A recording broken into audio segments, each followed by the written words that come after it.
प्रिया जल्दी जल्दी भागकर आरती जी के पास गई। प्रिया के अंदर अभी भी बचपन भरा हुआ था। वह आरती जी के पास गई और कमरा नॉक किया। आरती जी ने मुस्कुराकर उसे अंदर आने के लिए कहा, पर उनके इस चेहरे की मुस्कान बनावटी थी क्योंकि वह कबीर के फैसले का इंतजार कर रही थी। प्रिया अंदर आए और उनका चेहरा पकड़कर बोली, खुश हो जाए माँ, वह मान गए हैं, वह आपके साथ सिंघानिया मेंशन जाने के लिए तैयार है। ये सुनते ही आरती जी ने नासमझी से प्रिया को देखा तो प्रिया ने मुस्कुराकर अपना सर हाँ में हिला दिया। तो आरती जी ने कहा, तुम सच कह रही हो? तो प्रिया ने भी हाँ कह दिया। फिर आरती जी ने उसे गले लगा दिया और बोली, thank you thank you thank you. क्या उसने सचमुच आने के लिए हाँ कह दिया है? तो प्रिया ने उन्हें धीमे से खुद से दूर किया और बोली, माँ आप इतनी हलचल मत कीजिए, आपके सिर में चोट लगी है ना, उसमें दर्द हो सकता है। और हाँ, उन्होंने सच में आने के लिए सहमति दे दी है। ये सुनकर आरती जी खुश हो गई। फिर प्रिया ने उनसे थोड़ी बहुत बातें की और सूप और दवाई देकर सोने के लिए कह दिया। फिर वह नीचे आए और किचन में खाना बनाने लगी। तभी उसे बाहर से आवाज आई, क्यूटी। यह आवाज सुबह को बखूबी पहचानती थी। वह बाहर आई तो देखा ध्रुव आ चुका था और सोफे पर बैठा था। प्रिया मुस्कुराकर पानी लेकर उसके पास आए और बोली, अरे ध्रुव भैया आप आ गए। उन्होंने भी हाँ कहकर मुस्कुराकर पानी का गिलास ले लिया और पानी पीने लगा। फिर प्रिया वहीं बैठ गई। फिर ध्रुव से पूछा, कैसी रही बिजनेस ट्रिप? तो ध्रुव ने भी मुस्कुराकर कह दिया, हाँ बहुत अच्छी थी और सब कुछ अच्छे से हो गया। फिर प्रिया ने कहा, आप फ्रेश हो जाए भैया, मैं खाना लगा देता हूँ। ये कहकर वह जाने को हुई तो उसका पर कार्पेट में फंस गया और वह सीधा ध्रुव के गोद में जाकर गिरी। एक पल को वह दोनों हैरान रह गए। ये कबीर सीढ़ियों से उतर रहा था। उसने प्रिया को ध्रुव की बाहों में देखा तो उसके हाथों की मुट्ठी कस गई। वह कुछ कहता उससे पहले ही वह दोनों उठने की गड़बड़ में फिर से प्रिया उसके ऊपर गिर पड़ी। तो ध्रुव मुस्कुराया और बोला, रुको 2 मिनट। ये कहकर वह खुद खड़ा हुआ और उसे अपने गोद में उठा दिया। कबीर का ये देखकर तो और भी खून खौल गया। वह तेज कदमों से उनके पास आया और बोला, यह क्या हो रहा है? तो उसकी आवाज से प्रिया और ध्रुव उसे सीधा खड़ा किया। कबीर का ध्यान तो उसके हाथ पर था जो उसने प्रिया की कमर पर रखा हुआ था। फिर ध्रुव ने कबीर से गले मिलते हुए कहा, अरे मेरे भाई, पहले ये पूछ कि तू कब आया? बस आते ही खड़ूसपन दिखा रहा है मुझे। कबीर ने उसे काफी जोर से गले लगाया। इसमें वह अपना गुस्सा जाहिर कर रहा था। ध्रुव ने कहा, अरे छोड़ भाई, अब क्या हड्डियां तोड़ेगा मेरी? तो फिर कबीर ने भी उसे छोड़ दिया। ध्रुव अपनी पीठ सहलाने लगा और बोला, साले इतनी जोर से कौन पकड़ता है? तो कबीर ने कहा, ये क्या हो रहा था? तो ध्रुव ने कहा, यह इतनी बड़ी साड़ी पहनकर घूमती है तो जाहिर सी बात है पैर फंस गया था साड़ी में और यह मोहतरमा मेरे ऊपर ही गिर पड़ी। यह कहकर वह हंसने लगा पर प्रिया की कुछ बोलने की हिम्मत नहीं हुई। वह चुपचाप सिर झुकाकर नीचे खड़ी थी। तो ध्रुव ने कबीर से कहा, तू खाना खा लेना, हम लोग अपने कमरे में ही खाना खाएंगे। ये कहकर वह प्रिया को लेकर जाने लगा। तुमको उसका ये बताओ समझ तो नहीं आया? पर उसने ज्यादा कुछ नहीं सोचा और उन्हें जाने दिया। प्रिया समझ चुकी थी जब कबीर गुस्से में है क्योंकि उसने उसका हाथ काफी मजबूती से पकड़ रखा था। प्रिया का हाथ पकड़कर वह उसे खींचकर लेकर जा रहा था। प्रिया तो डर चुकी थी क्योंकि कबीर का गुस्सा वह बेहतर तरीके से जानती थी। वह उसे कमरे में ले आया और उसे 2 मिनट के लिए वैसा ही खड़ा रहा और उससे मुंह फेर लिया क्योंकि उसे काफी गुस्सा आ रहा था। उसके हाथों की मुठ्ठियां कस गई थी और उसके गले की नसें भी गुस्से के मारे फूल चुकी थी। उसने अपना मुंह फेर कर 2 मिनट अपना गुस्सा शांत किया। प्रिया उसके पास आकर कुछ कहती इससे पहले ही वह पीछे मुड़ और उसे लेकर बाथरूम में चला गया। प्रिया उसके गोद में किसी छोटे बच्चों की तरह खड़ी रह गई। वह उसे शावर के नीचे ले आया और उसे अपने गले लगा लिया। उसने उसे काफी जोर से गले लगाया था। प्रिया उसका ये बर्ताव समझ नहीं पा रही थी। फिर कबीर ने उसकी कमर पर हाथ रखा और उसे क्या आंखों के सामने ध्रुव का प्रिया की कमर को पकड़ना ही याद आ गया। वह यही याद करते हुए प्रिया की कमर को अपने दोनों हाथों से रगड़ने लगा। प्रिया डर के मारे कुछ नहीं बोल रही थी पर जब करीबन आधे घंटे तक कबीर नहीं रुक तो प्रिया की सिसकियां निकलने लगी। वह रोने लगी थी। कबीर उसकी सिसकियों की आवाज से होश में आया। उसने प्रिया को देखा तो वह कांप रही थी और अपने दोनों हाथ उसके कंधे पर रखकर सर नीचे कर खड़ी थी। कबीर को एहसास हुआ कि वह ये क्या कर रहा है। फिर उसने जल्दी से शावर बंद किया। प्रिया का बदन सफेद पड़ चुका था और उसे काफी ठंड लग रही थी। कबीर ने पास में पड़ा हुआ टॉवल उठाया और उससे उसका चेहरा पोंछा। फिर उसके हाथों पर टॉवल रख दिया और उसे कहा, क्या तुम्हें ठंड लग रही है? प्रिया ने डरते हुए बस है में सिर हिला दिया। तो कबीर ने उसके चेहरे को ऊपर उठाई जो रोने के कारण लाल हो गया था। उसकी नाक लाल हो गई थी और उसके गाल भी लाल हो गए थे और उसकी नीली आंखों में आंसू भरे हुए थे। कबीर ने उसे देखा तो जैसे अपना सारा गुस्सा ही भूल गया। उसकी मासूमियत ने कबीर के पत्थर दिल को भी नम पड़ने पर मजबूर कर दिया। कबीर ने उसके होठों को देखा जो गुलाबी गुलाबी नजर आ रहे थे। फिर उसने उसके होठों को धीमी से चूम लिया और बोला, चेंज कर लो। ये कहकर वह खुद क्लोजेट में चला गया और प्रिया के लिए एक सूट लेकर बाहर रख दिया और खुद भी चेंज कर बेड पर बैठ गया। फिर प्रिया जब बाहर आई तो वह अपने बाल पहुंच रही थी। कबीर को देखकर उसकी कुछ बोलने की हिम्मत नहीं हुई पर वह काफी धीमी धीमी चल रही थी क्योंकि उसके कमर पर दर्द हो रहा था। कबीर के बड़े और सख्त हाथों से उसने उसकी कमर को आधे घंटे तक मसाला था। दर्द होना तो लाजमी है।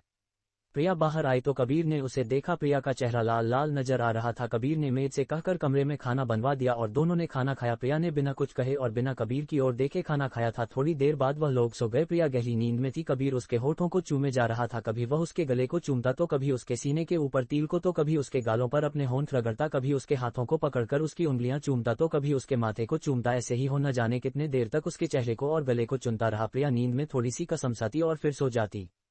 कबीर के हाथ जैसे ही उसके कमर पर गए, प्रिया के चेहरे पर नींद में भी दर्द के भाव आ गए। कबीर ये देखकर हैरान था। जब उसने प्रिया के कमर से टॉप हटाया तो वह देखा हैरान रह गया। उसकी पूरी कमर पर लाल लाल निशान और उंगलियों के निशान बन चुके थे। वह उन्हें गौर से देख रहा था। फिर उसने उन पर हाथ फिरते हुए कहा, अगर तुम किसी और के करीब गई तो तुम्हें ऐसे ही दर्द मिलेगा बेबी, फिर शायद तुम्हें याद रहे कि तुम किसकी हो। ये कहते वक्त उसकी नजर प्रिया के कमर पर ही थी। कबीर ने फिर उसको अपने सीने से लगा लिया और सुलाने लगा और पागलपन भरी आवाज में बोला, मैं चाहे तो इस पर दवा लगा दो, पर इससे तुम भूल जाओगी कि दर्द तुम्हें क्यों मिला है। और जो दर्द लोग भूल जाते हैं ना, फिर उनसे वह गलतियां बार बार होती है और तुम्हें ये गलती बार बार नहीं करनी है। ये कहते वक्त वह उसके पीठ पर हाथ पैर रहा था। प्रिया इस बात से पूरी तरीके से अनजान थी।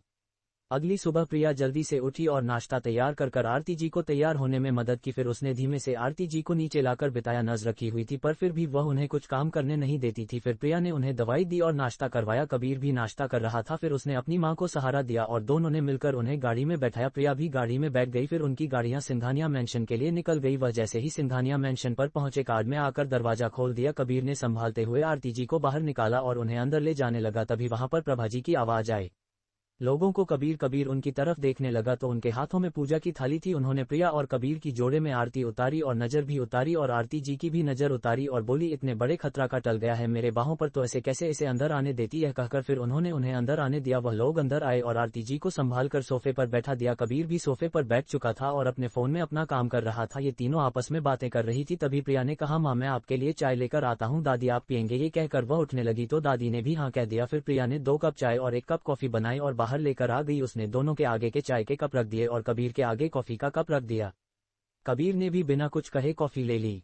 पीने के बाद प्रिया ने आरती जी को जबरदस्ती अपने कमरे में भेजा और उन्हें आराम करने का कहा। आरती जी भी थोड़ा नाटक करने के बाद अपने कमरे में चली गई। फिर प्रिया भी कमरे में आए और फ्रेश हो गई। वह अपने बैग के कपड़े कबत में लगने लगी। तभी वहां पर कबीर किसी से फोन पर बात करता हुआ आया और बेड पर बैठकर बात करने लगा। प्रिया अपने काम में पूरी तरीके से मशहूर थी। उसे कपड़े रखने के बाद बैग कवर के ऊपर रखना था, पर वह राखी नहीं पा रही थी क्योंकि उसकी हाइट वहां तक नहीं पहुंच रही थी। वह छल उछल कर रखने की कोशिश कर रही थी। फिर कभी बिना कुछ कह उठा और उसे अपने एक हाथ में उठा लिया। प्रिया एक पर को हड़बड़ा गई। फिर उसने बैग रख दिया। वह कभी के नीचे उतरने का इंतजार कर रही थी पर कबीर को उसका वजन महसूस ही नहीं हो रहा था, इसलिए वह उसे वैसे ही लेकर बेड पर बैठ गया और उसके बालों को सहलाने लगा जैसे किसी छोटे बच्चों को ट्वीट कर रहा हूं। जब उसकी बात हो गई तो उसने प्रिया को देखा जो चुपचाप अपना सिर नीचे झुकाकर उंगलियां उलझा रही थी। तबीयत ये देखकर हैरान हो गया। फिर उसने कहा, तुमने मुझे कुछ कहा नहीं कि मुझे छोड़ दीजिए? तो प्रिया चुपचाप बोली, नहीं, हमें लगा आपको गुस्सा आ जाएगा। ये सुनकर कबीर एक पल को खामोश हुआ और उसे देखने लगा। फिर प्रिया ने भी कुछ नहीं कहा तो कबीर ने उसे छोड़ दिया। प्रिया उठकर नीचे चली गई। ऐसे ही ये दिन बीत गया। रात को ध्रुव भी सिंघानिया मेंशन में आ गया। सुबह उसे काम था इसलिए वह साथ में नहीं आ पाया था।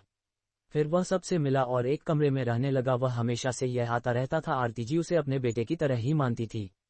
ऐसे ही हंसी खुशी सबका दिन हुआ पर राज जी ने आरती जी से कुछ नहीं कहा। आरती जी भी उनसे कुछ खास उम्मीद नहीं करती थी। रात में जब प्रिया सो गई तो कबीर ने उसका अच्छा फायदा उठाया जिससे प्रिया पूरी तरीके से अनजान थी। अगली सुबह प्रिया जल्दी जल्दी उठकर सभी काम कर रही थी। वह नीचे गई और मेड के साथ नाश्ता बनाने लगी।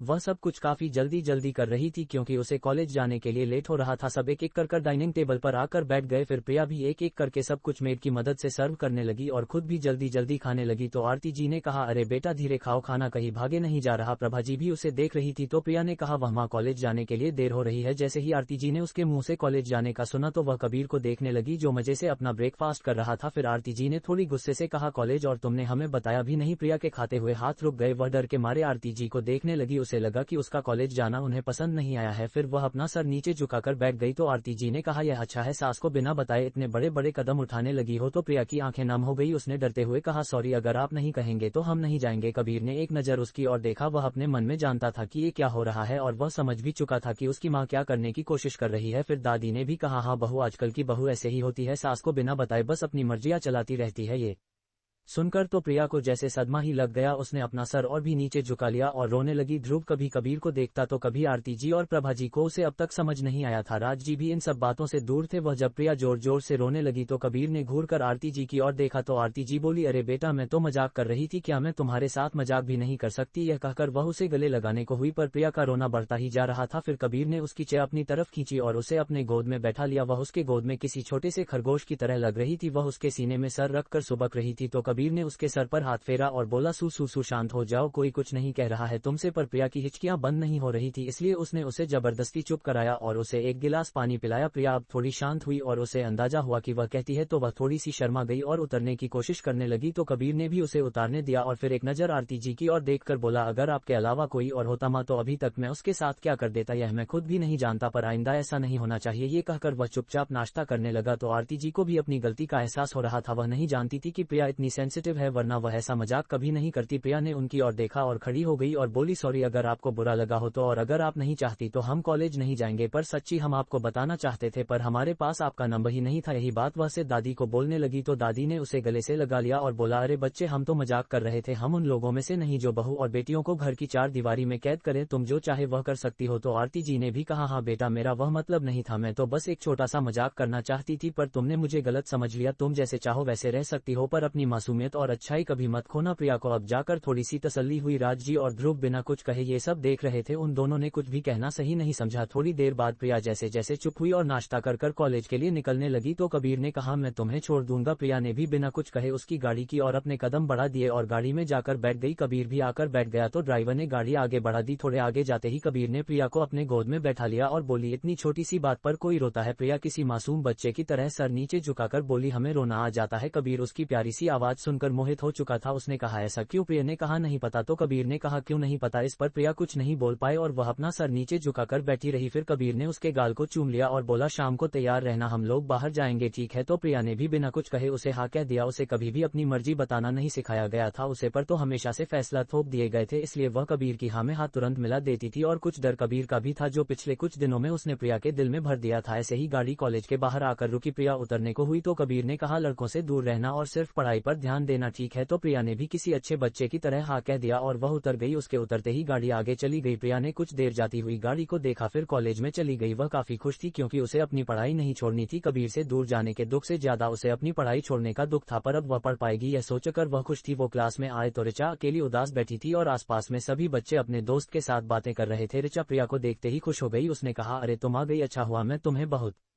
मिस कर रही थी। तो प्रिया ने भी मुस्कुराकर कहा, हाँ हमें लगा था हम कभी कॉलेज नहीं आ पाएंगे, पर अब हम रेगुलर कॉलेज आएंगे। तो ऋचा ने भी हाँ कह दिया। उसने कहा, तुम्हारी फैमिली के बारे में तुम मुझे क्यों कुछ नहीं बताती? तो प्रिया ने कहा, हम मजबूर थे पर अब तुम्हें बता देंगे लंच ब्रेक में, पर तुम वादा करो तुम किसी से नहीं बताओगे। तो ऋचा ने भी तुरंत उसके हाथों में हाथ दे दिया और बोली, तुम्हारे अलावा मेरी अब तक कोई दोस्त नहीं बनी, तो मैं ये बात किसी से नहीं कहूंगी, तुम मुझ पर यकीन कर सकते हो। ऐसे ही वह दोनों बातें करने लगी, तभी क्लास में आकाश आ गया क्योंकि पहले लेक्चर उसी का था। या को देखते ही सब शांत हो गए। उसने प्रिया को देखा तो अनजाने में इसके चेहरे पर मुस्कान अपने आप उसके चेहरे पर आ गई। प्रिया को देखते ही उसकी जैसे सारी परेशानी दूर हो गई। वह नहीं जानता था कि ऐसा क्यों होता है, पर उसे प्रिया से एक नाता महसूस होता था। प्रिया को भी आकाश से अपनों वाली फीलिंग आती थी, पर दोनों भी एक दूसरे से अनजान थे। फिर आकाश ने पढ़ना शुरू किया। फिर उसका लेक्चर खत्म हुआ तो उसने कहा, इस हफ्ते जितना भी पढ़ाया गया है उसका मैं दिन बाद टेस्ट लूंगा। ये टेस्ट बोर्ड पर होगा, जिसे भी मैं कहूंगा उसे यह आकर मेरे क्वेश्चन का आंसर लिखना होगा और उम्मीद करता हूँ आप अच्छा परफॉर्म करेंगे क्योंकि इस एग्जाम के बेस पर आपके इंटरनल मार्क दिए जाएंगे। Hope you guys don't mind. ये कहकर वह वहां से निकल गया। ये क्लास में खलबली मच गई। प्रिया ने ऋचा की ओर देखा तो ऋचा ने कहा, तू चिंता मत कर, मैं तुझे नोटिस दे दूंगी। फिर प्रिया भी मुस्कुरा दी। ऐसे ही 2-3 लेक्चर के बाद लंच ब्रेक हो गया। दोनों कैंटीन में गई। प्रिया अपना टिफिन खा रही थी और ऋचा ने समोसे से ऑर्डर किए थे, वह वही खा रही थी। तभी एक ड्राइवर उनके पास आया और प्रिया के आगे एक डब्बा बढ़ाते हुए बोला, मैं ये सर ने आपके लिए भेजा है और आपको देने के लिए बोला था। प्रिया उसे पहचान गई थी क्योंकि यह उनका ड्राइवर था, पर ऋचा कभी हैरानी से प्रिया को दिखती तो कभी उसे ड्राइवर को। फिर प्रिया ने बिना कुछ कहे वह बॉक्स ले लिया और वह से ड्राइवर चला गया। ऋचा कुछ पूछती उससे पहले ही बॉक्स में रखा फोन बजने लगा। प्रिया तो एक पल को चौंक गई। ऋचा ने कहा, शायद इसमें फोन है, निकाल तो सही। जैसे ही उसने डब्बा खुला उसके अंदर एक iPhone 17 था। ये देखकर ऋचा थोड़ी हैरान हुई क्योंकि यह लेटेस्ट मॉडल था और काफी महंगा भी था। फिर प्रिया ने नंबर देखते हुए कॉल उठा लिया तो वहां से कबीर ने कहा, फोन उठाने में इतनी देर क्यों लगी? यह जानी पहचानी आवाज सुनते ही प्रिया हड़बड़ा गई और बोली, वह हमें समझ ही नहीं आया कि हम क्या करें, बस इसीलिए। अच्छा क्या कर रही हो? कबीर ने दूसरा सवाल किया तो प्रिया ने कहा, लंच कर रहे थे। तो कबीर ने बस हम कह दिया। तो प्रिया ने कहा, आपने लंच कर लिया? तो कबीर ने हाँ कह दिया। फिर उनके आगे कुछ कहने को नहीं था तो दोनों ही खामोश रहे। फिर प्रिया ने कहा कि हम फोन रख दे, हमारा आगे भी एक लेक्चर है। तो कबीर ने भी बस हाँ कहकर फोन कट कर दिया। तो ऋचा ने कहा, किससे बात कर रही थी और यह फोन किसने दिया तुझे? तेरा कोई बॉयफ्रेंड है? तो प्रिया हैरान रह गई और बोली, नहीं। फिर उसने अपने बारे में प्रिया को सब कुछ बताया। ऋचा उसकी बातें सुनकर हैरान थी। उसने उसके हाथ पर हाथ रखकर कहा, अगर तेरी जगह में होती तो ये सब कभी नहीं सह पाती, पर तू तो काफी ब्रेव है और जैसा तूने बताया कबीर जी मुझे अच्छे इंसान लगते हैं, वह तुझे अच्छे से रखेंगे। फिर उनकी ऐसी कुछ बातें हैं जो ठीक नहीं, पर हर कोई परफेक्ट नहीं होता ना। और थोड़ी थोड़ी बातों के बाद थोड़ी देर बाद कॉलेज की छुट्टी हो गई और वह दोनों ही अपने अपने घर जाने के लिए निकल पड़ी। प्रिया घर आई तब आरती जी ने उसे आज का दिन कैसा था पूछा और उसके लिए तुरंत खाना लगाया। प्रिया उनकी ममता देखकर भावुक हो गई।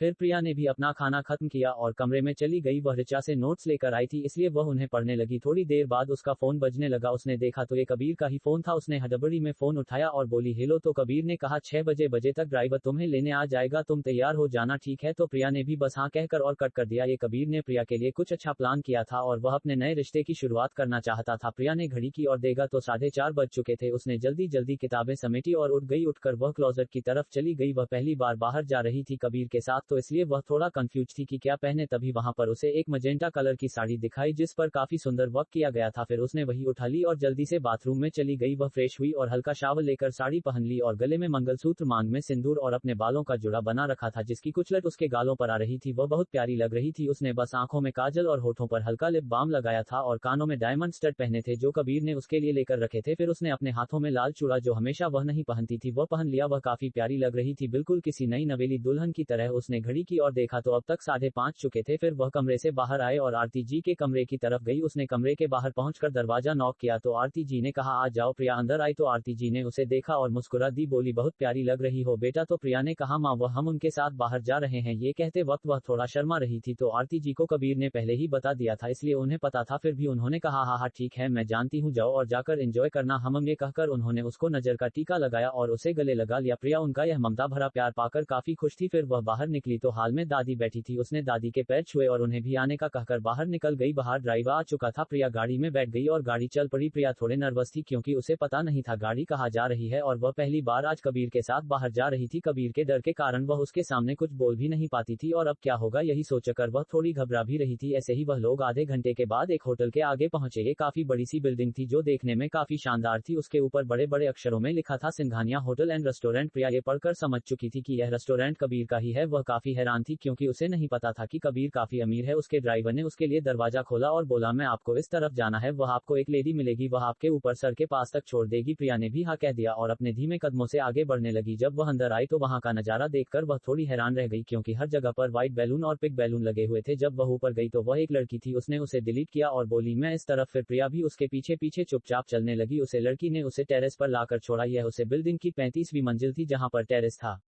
वह लेडीज उसे अंदर जाने का कहकर खुद चली गई। प्रिया ने एक नजर उसे देखा और फिर आगे बढ़ गई। जैसे ही दरवाजा खुला वह हैरान रह गई। हर तरफ लाल गुलाब बिखरे हुए थे और एक तरफ एक बेड लगा हुआ था जिसके अगल बगल में कर्टन लगे हुए थे। बेड पर टॉवल से 2 हंस बने हुए थे। ये देखने में काफी सुंदर लग रहा था। दूसरी तरफ एक टेबल रखा हुआ था जिस पर कुछ प्लेट्स और कुछ फूल, रेलिंग पर भी लाइट्स लगाई हुई थी और आसपास थोड़े बैलून बिखरे हुए थे। ये देखने में काफी प्यारा था। प्रिया तो उसमें खोकर उसे ही देख रही थी। उसने कभी आज से पहले इतना खूबसूरत नजारा नहीं देखा था। वह ये सब देख ही रही थी तभी उसको अपने कंधे पर किसी की गर्म सांस महसूस हुई। प्रिया एक पल को डर गई पर जब उसके कान में आवाज आई कैसा लगा ये सब तो वह इस आवाज को पहचान गई। उसने एक राहत की सांस ली और हिचकिचाते हुए बोली बहुत बहुत प्यारा है। ये कहते वक्त उसके चेहरे पर एक मुस्कान थी। कबीर ने उसकी कमर पर हाथ रखा और उसे अपनी तरफ घुमाया तो वह भी उसे देखता रह गया। प्रिया का मासूम चेहरा और उसकी सुंदरता, वह उसमें कहीं खो गया। वह उसे टक देख रहा था। प्रिया का भी यही हाल था। वह उसे ब्लैक कलर का सूट पहन रखा था और जिसमें वह काफी हैंडसम लग रहा था। प्रिया ने अपनी नजर नीचे झुका ली क्योंकि उसे याद था कबीर ने उसे खुद को देखने से भी मना किया था। कबीर को उसका यह नजर झुकाना पसंद नहीं आया। वह चाहता था जैसे वह उसमें खो चुका है वैसे वह भी उसमें खो जाए। फिर उसने उसका चेहरा धीरे से उतर उठाया और बोला क्या हुआ। प्रिया ने भी कुछ नहीं कहा, बस अपना सर नामे हिला दिया। फिर कबीर ने कुछ नहीं कहा और उसे टेरेस के पास ले आया। प्रिया ने सामने देखा तो उसके चेहरे पर और भी चमक नजर आने लगी क्योंकि मुंबई शहर की झील मिलती रोशनी इस ऊंचाई से काफी सुंदर दिख रही थी। हर तरफ लाइट थी जो किसी जुगनू की तरह नजर आ रही थी। प्रिया एकटक उसे देख रही थी और कबीर प्रिया को, प्रिया के चेहरे पर दिखने वाली खुशी को कबीर बखूबी देख पा रहा था। फिर उसने उसे अपनी ओर घुमाया तो प्रिया उसे नासमझी से देखने लगी तो कबीर ने चुटकी बजाई तो वहां पर एक बहुत प्यारा सा म्यूजिक बजाने लगा। हो भींगी भींगी सड़कों पे मैं तेरा इंतजार करूं। उसने प्रिया की कमर पर हाथ रखा और एक हाथ से उसका हाथ पकड़ लिया। धीरे धीरे दिल की जमी को तेरे ही नाम करूं, खुद को मैं यूं खो दूं के फिर ना कभी पाऊं। उसने उसे घुमाया और उसको खुद के सीने से सटा लिया। हौले हौले जिंदगी को अब तेरे हवाले करूं, सनम रे तू मेरा सनम हुआ रे, सनम रे। उसने अपने होंठ प्रिया के गर्दन पर होंठ रख दिए। प्रिया एक पल को जगह पर जम गई पर उसकी भी शरीर में अजीब सी हलचल हो रही थी। उसे ये सब बहुत अच्छा लग रहा था। तू मेरा सनम हुआ रे, करम रे तेरा मुझ पे करम हुआ रे, सनम रे तू मेरा सनम हुआ रे। ओहो, उसने उसे गोद में उठा लिया तो प्रिया ने उसके कंधों पर अपने हाथ रख दिए और फिर आगे गाया। तेरे करीब जो होने लगा हूं, तो टूटे सारे भरम रे। सनम रे, तू मेरा सनम हुआ रे। सनम रे, तू मेरा सनम हुआ रे। वैसे ही वह दोनों एक दूसरे में खोकर डांस कर रहे थे। उन दोनों को ही कुछ होश नहीं था। कबीर जो कभी किसी के लिए ये सब ना करता, उसने आज ये किया किसके लिए? सिर्फ और सिर्फ प्रिया के लिए। थोड़ी देर बाद वह दोनों जैसे होश में आए तो प्रिया थोड़ी सी शर्मा गई, उसका चेहरा लाल हो गया था। फिर कबीर ने कहा चलो अब डिनर कर लेते हैं। ये कहकर उसने उसे बैठाया और खुद ही उसे डिनर सर्व किया। प्रिया को तो ये सब किसी सपने की तरह लग रहा था, क्योंकि उसकी जिंदगी में इतने दुख और तकलीफ रही कि उसे उम्मीद ही नहीं थी कि कोई उससे प्यार करेगा, पर आज उसका ये सपना सच हो रहा था। कबीर उसकी इतनी परवाह कर रहा था, फिर उसके बदले में उसे प्यार मिले या ना मिले प्रिया को कोई फर्क नहीं पड़ता था। पर शायद कबीर प्रिया के दिल के किसी कोने में अपनी छाप छोड़ चुका था और यह छाप धीरे धीरे मोहब्बत का रूप लेने वाली थी। प्रिया उसे देखने लगी तो कबीर ने कहा खा। वो उसकी आवाज सुनकर प्रिया होश में आए, फिर वह अपना खाना खाने लगी। अब वहां बिल्कुल खामोशी थी, दोनों शांति से खाना खा रहे थे। जब खाना खत्म हुआ तो प्रिया चुपचाप बैठ गई। कबीर एक कॉल करने गया हुआ था। ऐसे ही रात के लगभग 10 बजे बज गए तो कबीर ने प्रिया को एक बैग दिया और बोल जाओ जाकर चेंज कर कर वापस आ जाओ। प्रिया ने भी चुपचाप वह ले लिया, क्योंकि अब उसे भी कपड़े बदलने थे। साड़ी काफी भारी लग रही थी। वह एक रूम में गई और कपड़े बदले। जब उसने कपड़े देखे तो वह थोड़ी हैरान हुई, क्योंकि वह एक शॉर्ट्स और टी शर्ट थे, पर फिर भी उसने उसे पहन लिया। वह टी शर्ट थोड़ा बड़ा ही हो रहा था। प्रिया बाहर आई तो कबीर उसे देखने लगा। वह पहले जितनी खूबसूरत साड़ी में लग रही थी, अब वह उतनी ही प्यारी सूट में लग रही थी। पहले वह एक शादीशुदा औरत की तरह लग रही थी और अब एक छोटी सी बच्ची। उसका टी शर्ट कंधे से थोड़ा नीचे उतर रहा था। कबीर ने ये देखकर मन ही मन कहा एक काम ठीक से नहीं होता इन लोगों से, पर अब कुछ नहीं कर सकता था, इसलिए चुप रहा। प्रिया आ गई और चुपचाप उसके पास खड़ी हो गई। कबीर ने एक नजर उसे देखा और उसे कमर से पकड़कर खुद से चिपका लिया। प्रिया जो उसके सीने तक ही आती थी, वह से टुकुर टुकुर अपनी मासूम नीली निगाहों से देखने लगी। तो कबीर ने उसकी बालों को पीछे करते हुए कहा अब बेहतर महसूस हो रहा है? तो प्रिया ने भी बिना कुछ नखरे किए हाँ कह दिया। कबीर उसे वैसे ही उठाकर बेड पर ले गया और उसे लेटा दिया। फिर उसने खुद का कोट निकालकर साइड में फेंका और शर्ट के बटन खोलने लगा। प्रिया इन सब चीजों से अनजान थी, इसलिए वह एक तक कबीर को देख रही थी। उसे समझ नहीं आ रहा था कि कबीर कपड़े क्यों निकल रहा है। जब कबीर ने ये देखा तो उसे भी समझ गया कि प्रिया इन सब के बारे में कुछ नहीं जानती है। उसने कहा क्या तुम्हें हस्बैंड वाइफ के रिलेशन में थोड़ा भी नहीं पता? प्रिया ने अपना सर मासूमियत से नामे हिला दिया। कबीर ने एक गहरी सांस ली और बोला अब मैं जो कर रहा हूँ मुझे करने देना, अगर तुम्हें अच्छा न लगे तो मुझे खुद से दूर कर देना, ठीक है? प्रिया ये सुनकर थोड़ी घबरा गई। उसे यह समझ नहीं आ रहा था कि कबीर उसके साथ क्या करने वाला है। उसने डरते हुए अपना सर हाँ में हिला दिया और अपनी नजर नीचे झुका दी। कबीर धीमे से उसके ऊपर आया तो प्रिया उसे देखने लगी। उसने उसकी आंखों में देखते हुए अपने होंठ उसके होठों पर रख दिए और उसे प्यार से चूमने लगा। समय के साथ साथ उसकी किस किस डीप और इंटेंस होती जा रही थी। वह प्रिया के होठों को जोर जोर से चूम रहा था, जिससे प्रिया को थोड़ा दर्द हो रहा था, पर उसे यह अच्छा लग रहा था। न जाने क्यों उसने अपने हाथ को कबीर के बाजू पर रखा था। कबीर चाहता था कि प्रिया अपना मुंह खोले, पर प्रिया अपना मुंह नहीं खोल रही थी। इस वजह से उसने उसके कमर पर हाथ रखकर जोर से चिमटी काटी, जिससे प्रिया का मुंह खुल गया और फिर उसने अपनी जीभ उसके मुंह के अंदर डाली और उसे फ्रेंच किस करने लगा। प्रिया को उसकी जीभ की गर्माहट महसूस हो रही थी, जिससे उसके शरीर को अलग ही हलचल होने लगी। उसने अपने पैरों को आपस में समेट लिया, जिससे उसके पायल ने हल्का शोर किया। कबीर ने जब प्रिया को सांस ना आते हुए महसूस किया तो उसने उसको छोड़ दिया। उसके छोड़ते ही प्रिया गहरी गहरी सांस लेने लगी। उसके होंठ अब प्रिया के कंधे पर अपने होंठ रखे और वह होंठ चलाने लगा। प्रिया के गले पर गुदगुदी हो रही थी, इसलिए उसने उसके बाजू पर कसकर पकड़ लिया, जिससे उसके नाखून उसके बाजू पर चुभने लगे, पर उसे कोई फर्क नहीं पड़ रहा था। प्रिया ने अपनी बढ़ती सांसों को संभालने की कोशिश करने लगी, पर उसके मुंह से एक आह निकल गई जब कबीर ने उसकी गले पर काटा और फिर वहां पर शक करने लगा। उसने काफी जोर से काटा था और अब उसे पर उसका शक करना प्रिया को और भी नए एहसासों से रूबरू करा गया। फिर कबीर ने अपना सर उठाया और उसके टी शर्ट के अंदर अपने हाथ डालने लगा। ये देखकर बड़ी मासूमियत से उसे देख रही थी। फिर कबीर ने अपने हाथों को ऊपर ले जाकर उसकी टी शर्ट लगभग उतार दी। प्रिया अपनी इन में कबीर के सामने थी, जिससे उसे काफी शर्म महसूस हो रही थी। फिर कबीर ने उसके कानों में कहा पति और पत्नी के रिश्ते में ये होता है और इससे भी ज्यादा बहुत कुछ होता है, जिसे मैं तुम्हें धीरे धीरे बता दूंगा, पर यह करना बहुत जरूरी होता है। इसे सही मायनों में पति पत्नी कहलाते हैं। जब कबीर ने प्रिया के शरीर को देखा तो उसके चेहरे पर एक मुस्कान आ गई, क्योंकि प्रिया का चेहरा शरीर एकदम मक्खन की तरह था, एकदम सॉफ्ट और नाजुक सा। वह 18 साल की लगती भी नहीं थी। तो फिर नहीं ये देखकर उसे पूछा तुम कितने साल की हो? प्रिया जो शर्मा रही थी, उसका ये सवाल सुनकर वह उसे देखने लगी। तो कबीर ने फिर से अपना सवाल दोहराया तो प्रिया ने कहा 18। जिस दिन हमारी शादी हुई उसके 1 महीने पहले ही हम 18 साल के हुए हैं। वह इतनी मासूमियत से कह रही थी कि कोई भी उसके बात पर यकीन कर ले। कबीर ने उसके होंठ पर एक लाइट किस की और फिर से उसके गले को चूमने लगा, फिर उसके नाभि को चूमने लगा। कबीर अब काफी वाइल्ड हो गया था और उसके नाभि को पेट को चूमा और चाट जा रहा था। फिर वह उसकी गले पर आया, पर 10-15 मिनट बाद जब उसे प्रिया की कोई हलचल महसूस नहीं हुई तो उसने उसे देखा तो वह हैरान रह गया, क्योंकि प्रिया सो चुकी थी। कबीर को ये देखकर थोड़ी चिढ़ हुई, पर जब उसका मासूम चेहरा देखा तो उसके चेहरे पर अनायास एक मुस्कान आ गई। उसने कहा सिली गर्ल। उसने उसकी नाक को चूम लिया। फिर वह प्रिया को देखने लगा जो मासूम बच्चे की तरह बीच रोमांस में ही सो गई थी। फिर उसने उसे अपनी तरफ पलटा और उसके इनका हुक खोल दिया। और उसकी नेकेड पीठ पर हाथ चलने लगा और उसे देखते देखते न जाने कब उसे भी नींद आ गई, पता ही नहीं चला। जब सूरज की हल्की किरणें उसे पर देखो छीनकर उसके चेहरे पर आई तो उसकी आंखें खुली और उसने आसपास देखा और उसको अपने बगल में किसी की सांसों का एहसास हुआ। जब उसने देखा तो ये प्रिया थी, वह सो रही थी, उसकी इन अभी लगभग उसके सीने से निकलने वाली थी। कबीर ने उसकी इनर ठीक की और उसके माथे को फिर उसके होठों को प्यार से चुन लिया और मुस्कुरा दिया। फिर उठकर खुद की शर्ट पहन ली। थोड़ी देर बाद प्रिया को भी उठा दिया। प्रिया खुद की हालत देखकर थोड़ी शर्मा रही थी, इसलिए कभी नहीं उसे टी शर्ट पहना दी और फ्रेश होने का कह दिया। फिर फ्रेश होकर उन दोनों ने ही कपड़े बदले और सिंघानिया विला के लिए निकल गए। जब वह विला पहुंचे तो विला में राजजी की जोर जोर से चिल्लाने की आवाज आ रही थी। यह सुनकर कभी जल्दी जल्दी अंदर आया। प्रिया भी उसके पीछे पीछे आई तो वहां राज की आरती जी पर चिल्ला रहे थे। प्रभा जी घर पर नहीं थी।